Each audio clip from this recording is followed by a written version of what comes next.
The ex-comedian lived in a garden in South London.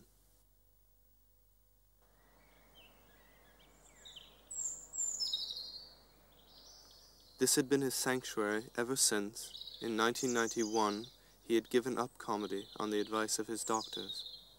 Apparently, they had been to see his act and hadn't liked it very much. Racked with stage fright, he had spent the subsequent years in comedy retirement.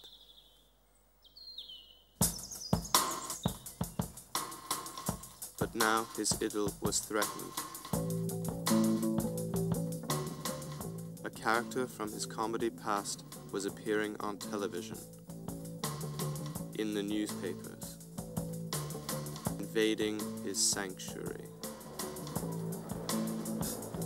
To see an old colleague become successful made him aware of his own inadequacy. It made the past he thought he had long ago put behind him come gushing back to the surface, and his dreams were haunted by memories of his comedy rival, Richard Herring.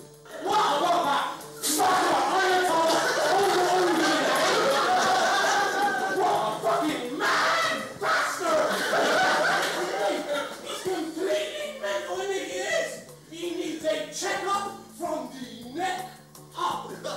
Yes, the lights are on, the doors are open, but Mr. Brain's not at home. He's fucking mad. What are you getting at? Well, that's why he's going to wear that bandage round his head.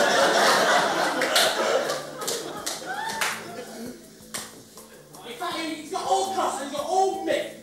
There's some book, he's issuing death threats, there's some book written by Willie Rushton. That don't seem fair to it. What's Willie Rushton ever done to hurt anybody? What's Willie Rushton ever done? His life was irrevocably altered.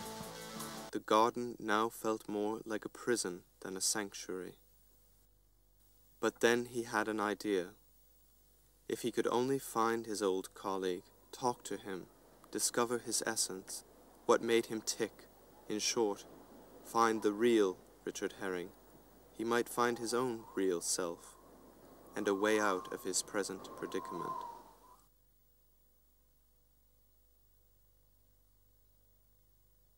It was summer, and he knew where all the comedy gods would be. At the Edinburgh Festival.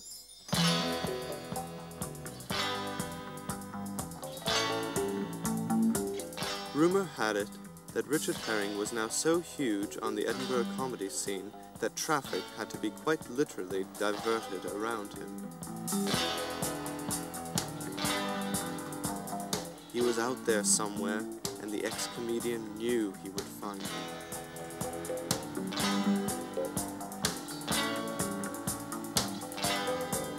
He was joined by an old friend also anxious to track Richard down. Apparently he'd lent him a fiver in 1986 and had never had it back. He was cool.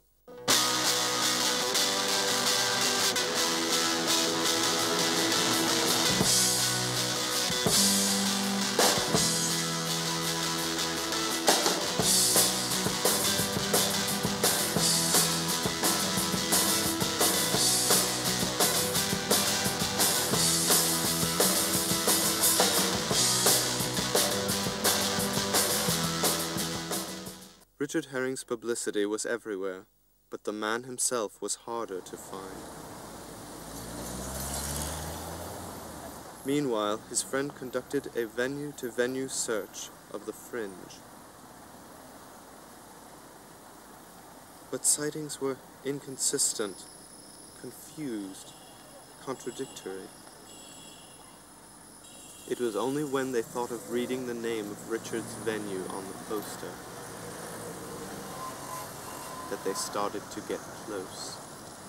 They visited a venue known as the Pleasance, and what sights assailed their eyes.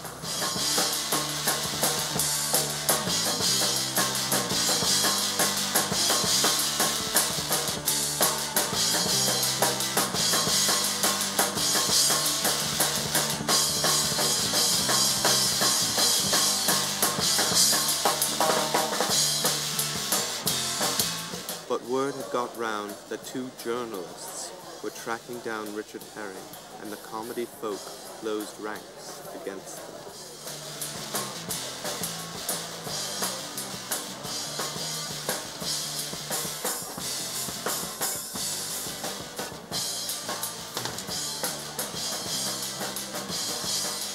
And with every blank they drew, the lower their spirits fell.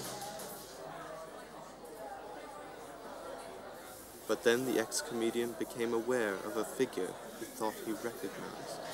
Richard? Excuse me, are you Richard Herring? You are Richard Herring, aren't you? Richard! Richard! Stop that man!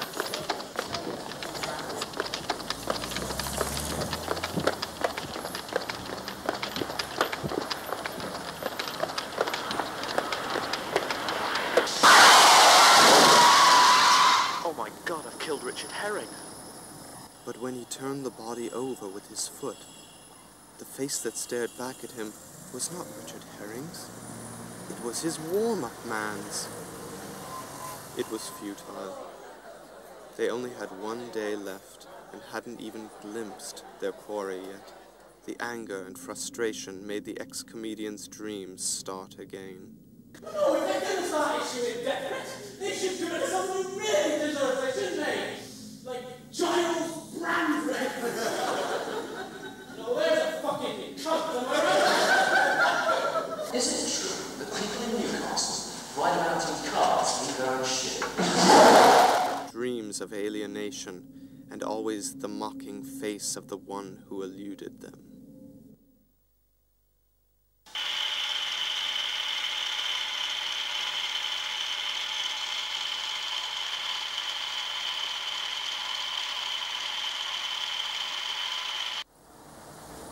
The next day they returned to the Pleasance. As a final irony, the other comics had hired doubles of Richard Herring to throw them off the scent. Furthermore, the ex-comedian's friend had decided to give up the search. He had found his own people and elected to stay with them. Everything was falling apart. The whole quest had been a total farce from beginning to end. And then, out of nowhere, he appeared. Richard, can you show us the real Richard Herring? And then he was gone. So the ex-comedian returned to his garden in Clapham alone. But as he had boarded the train, a figure he vaguely recognized appeared out of the crowd and slipped a small disc into his hand. He had thought nothing of it at the time. It was only when he returned to his sanctuary that he examined this mysterious button. Perhaps he had found a kind of solace after all. Thanks, Richard. You are a daughter.